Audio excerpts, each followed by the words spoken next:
On today's Toy Spot, we're having a look at the Mattel Man of Steel basic figures. We're looking today at Split Cycle Superman.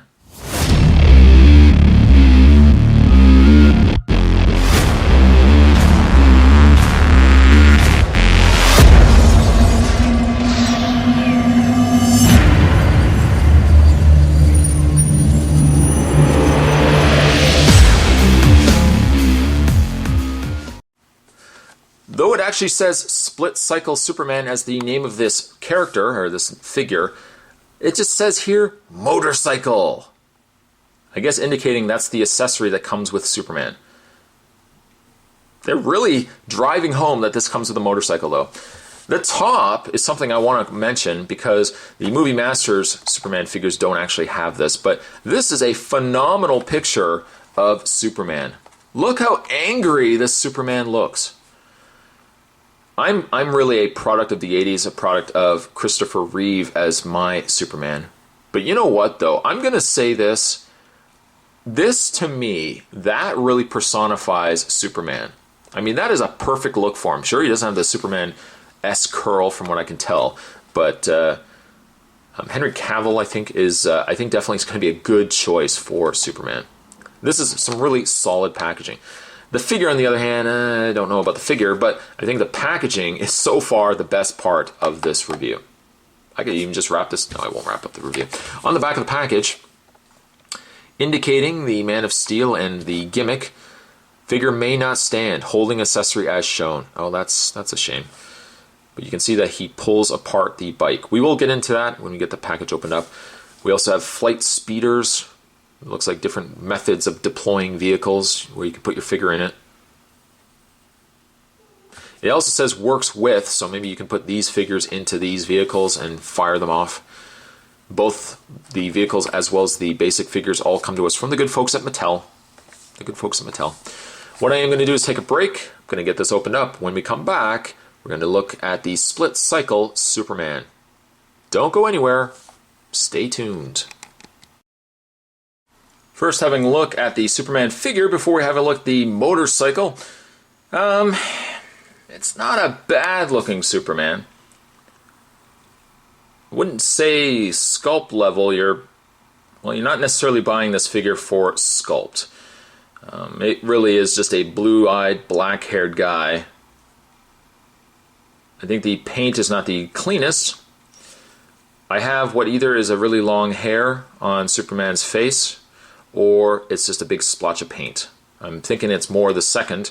He also has a slight imperfection when it comes to his S, which you will see is raised. Interesting choice that they gave him a raised S. The suit, I would say, in comparison to the Movie Masters, the paint and color of the suit is a little lighter. It's not as dark. All the details that you see with the side sculpts on the suit as well as in the belt area are all one singular blue color. So you see them, but they don't really necessarily stand out, nor does the detail on the back really stand out. Yes, you do, however, see that he has a cloth cape. That is at least a nice touch. It flows really well. And the irony to it is that it's on the back of the package, it says, figure may not stand holding the accessory as shown. I find, at least on the figure end of it, the figure does not stand on its own. I've tried moving the legs further back, but unfortunately, Superman's got a big old butt. The legs don't actually go any further back, so he does actually fall forward. He's got large hands.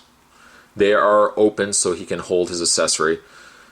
I don't think it's necessarily the strongest of Superman figures by any stretch of the imagination, and actually it's very much on par with the Dark Knight Rises deluxe figures.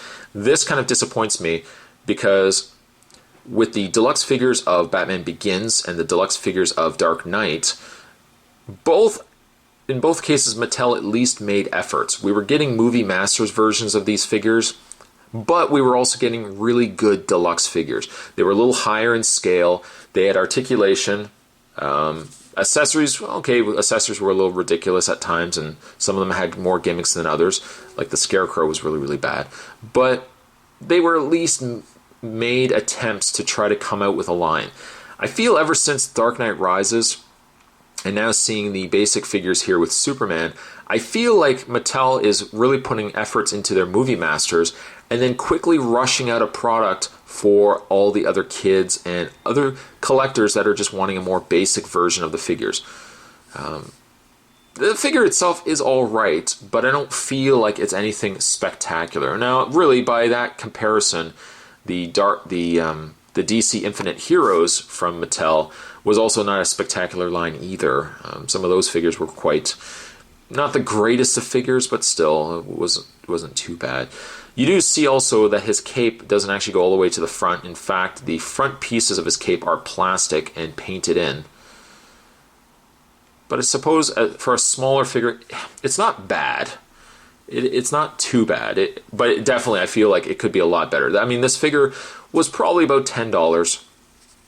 And if you look at that versus figures from Batman Begins of a deluxe line, those figures were about $8, $8 to $10 as well. But you got a much bigger, better figure. Even Superman Returns figures for the price point were a better figure. In the way of his articulation, Superman does have a ball-jointed head. His head moves up and down, left and right. Shoulders go out. He has a bend in the elbow. He has no rotation in the hand, and I'll discuss that in a second. He has no upper torso bend. He has no waist swivel. And then his legs go forward and back. He has no bend in the knee, no bend in the ankles. Again, he's a very bare-bones, basic Superman. Having a look at his accessory, I'm just going to put him down here. Will he actually stand? No, he won't. The accessory that he comes with is a bike, which by comparison, I think scale-wise, at least he's on scale. The bike, I think, is on scale at least with Superman. Superman would not likely ride a bike. That's as ridiculous as Flash driving around in a roadster. But you get two pieces of a bike. They just peg together, like so. And you get yourself a bike. It doesn't move or anything like that. It's actually just a rubber piece of plastic. Some nice detailing, though nothing really is painted in. You will see, if I zoom the camera in especially, you will see there's two openings here, one here and one here. This will actually hold his hands. If we reference the back of the card, you will see that Superman's hands are facing this way up, and this one looks like it's facing down. Gauging the photo in that, when you look at Superman's hands, they don't look as if they're placed the right way. I suppose this looks like it could be facing down the same as the image, but the only problem is, for him to hold the bike, according to the back of the image, he's holding the bike, for example, this way. So you can see right here, if I show you the Superman hand, and I show you where that bar is, yeah, one of them could have been angled a little bit better. To have him properly hold it, you wedge Superman's hand. It's not the easiest, because they don't actually give you a lot of clearance.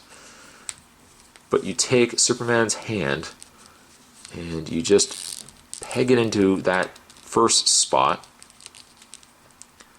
And hopefully, if you can get his hand in there, then try to sandwich the second hand into the next section where he can hold it. It seems like an easy enough task, but believe you me, it isn't. And you have something like that. That's a lot of effort. That's a lot of effort for what it ultimately does. Surprised really that Superman has no lever or nothing in his legs. Immediately when I saw that he would rip the bike apart, I figured it was something part of the figure where his arms would separate out or move out away from his torso, therefore separating the bike. But he doesn't have anything in his legs. He doesn't have anything in his back, nor do you rotate his head or anything like that. All you do is grab onto his arms. Now you could try to do it with his arms, but they don't really hold on well enough, so you have to really hold on to the bike as well. And you can have Superman pulling apart the bike. And you can see him holding the two separate pieces of the bike. Okay. At least if he wasn't holding the bike, we just take these pieces off. Take this piece off here as well.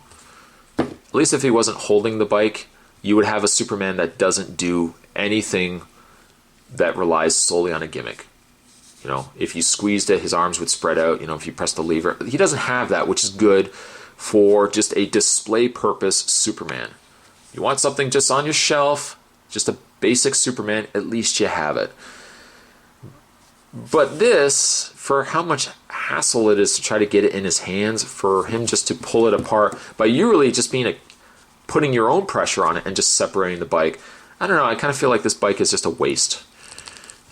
You might be able to maybe utilize this bike with, a Hulk or like a Marvel Universe figure. So I think that's kind of cool. Whether it belongs with Superman, maybe not. The figure is very basic. Would I recommend it? Only if you don't want a Movie Masters version of Superman. If you want something a little smaller, if you want to get something for your kid, or if you're a kid yourself and you want just a basic Superman, I would say sure, it's a great figure. It's not fantastic though, and really looking at this and looking at what you're paying for it, we could have easily got this as either superposable figures of what we would have got, say, with Iron Man, the Avengers, a superposable version of a Superman in that scheme of it. Even where that figure would be taller, because this figure is a smaller figure versus some other 3 3/4 scaled figures. Or would have preferred a much taller version of Superman that had a little more of an accurate sculpt to Superman than what we just got here. I wouldn't recommend it on the sense that it could have easily been a lot better of a figure, and for the price point, these figures really should have gone for about $5, $6. When you start getting around $8 to $10 for a figure like this, I don't know if I can recommend it. But if you want a basic Superman, and you don't want to get a a Movie Masters version of Supes, then I would say pick him up. At least of the variety, the one that comes with the motorcycle is your basic Superman. The other ones have armor and all that other stuff going on to it. At least this is a very basic, film accurate, at least costume wise, a film accurate Superman. This Superman, I'm only going to give him a 5. Maybe a 5.5. I'm going to give him a 5.5. Not fantastic, but it's, for a basic figure, that's about what you're going to be getting. Today's Toy Spot, we're having a look at the Mattel Man of Steel basic figures of Superman, and we're looking at Superman with some bicycle, motorbike splitting abilities, which sounds good on paper, not really the most executed on the figure itself. Thanks for watching, guys. Certainly stick around. More Toy Spots heading your way. See you guys next time.